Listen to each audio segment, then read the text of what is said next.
बिस्मिल्लाहिर्रहमानिर्रहीम। अस्सलाम वालेकुम वरहमतुल्लाहि वबरकातुहू। सदर मोहतरम ऑल इंडिया मुस्लिम पर्सनल हज़रत मौलाना खालिद सैफुल्लाह रहमानी साहब, शहनशीन व तशरीफ़ फरमा, कौम और मिल्लत के तंजीमों के ज़िम्मेदारान, मेरे साथी अरकान पार्लिमान, दीगर सियासी पार्टी के ज़िम्मेदार, मोअज़्ज़िज़ हाज़रीन इकराम, बुज़ुर्गान कौम और मिल्लत, मैं सिर्फ आपके सामने ये अर्ज़ करना चाह रहा हूँ कि नरेंद्र मोदी की हुकूमत वक्फ़ बिल को लाकर क़ानून बनाने की जो कोशिशें कर रही है, उनका मकसद एक ही है। वज़ीर आज़म का मकसद एक ही है कि मस्जिद और मंदिर के नाम पर आवाम हमेशा लड़ते रहे, और उस बिल का मकसद ये नहीं है कि वक्फ़ की जायदादों को मजबूत किया जाए। आप खुद अंदाज़ा लगाइए कि हिंदू धर्म के एक बहुत बड़े ज्यूरिस्ट हैं, B.K. मुखर्जी की किताब में लिखा गया कि हिंदू धर्म में बाय कस्टम बाय यूसेज वो मंदिर की जायदाद बन सकती है। तो नरेंद्र मोदी वक्फ़ के वक्फ़ बाय यूज़र को इस तरह से ख़त्म कर रहे हैं कि अगर कोई डिस्प्यूट होगा या गवर्नमेंट प्रॉपर्टी होगी तो वक्फ़ बाय यूज़र नहीं रहेगा। दिल्ली में 123 वक्फ़ की जायदादें हैं जिस पर मरकज़ी हुकूमत का कि ये गवर्नमेंट की प्रॉपर्टी है। कलेक्टर को इख्तियार देने का मतलब यही है कि कलेक्टर हुकूमत के हक़ में फ़ैसला देगा।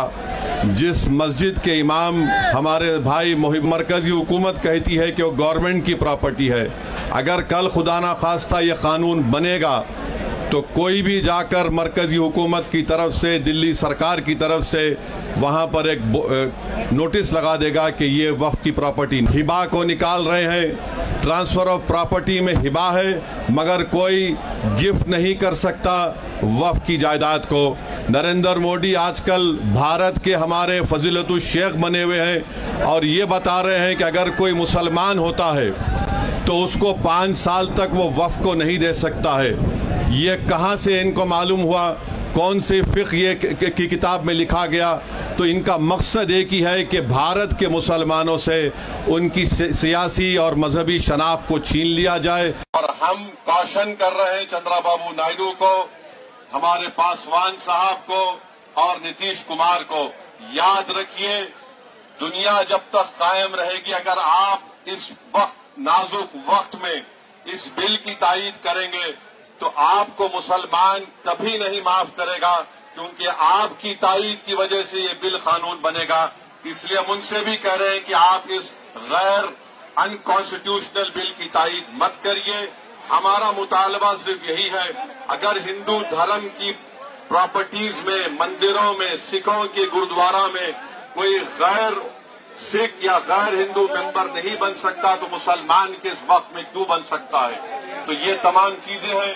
हम उम्मीद करते हैं कि हुकूमत इसका नोटिस लेगी। अगर नरेंद्र मोदी इस मुल्क के अमन को खराब करना चाहते हैं, वो मस्जिदों और मंदिरों के झगड़ों में इजाफा करना चाहते हैं, तो ये उनकी हुकूमत की जिम्मेदारी होगी। मैं यहाँ पर शुक्रिया अदा करना चाहूंगा हमारे ज्वाइंट वर्किंग कमेटी पार्लियामेंट के तमाम अरकान का, और खास तौर से कल्याण बनर्जी साहब का, TMC के राजा साहब का, DMK का, हमारे नासिर भाई का और मुहिबुल्लाह नदवी साहब का। हमने तमाम बड़ी कोशिशें की, हमने अपनी अपनी डिसेंट रिपोर्ट को दिया, और ये अनकॉन्स्टिट्यूशनल है, इसका कोई भी फायदा वक्फ को नहीं होगा। सिर्फ वक्फ बोर्ड को बर्बाद करने के लिए, वक्फ जायदादों को लूटने के लिए हुकूमत ये एंटी कॉन्स्टिट्यूशनल और एंटी मुस्लिम काम करने जा रही है। बहुत बहुत शुक्रिया।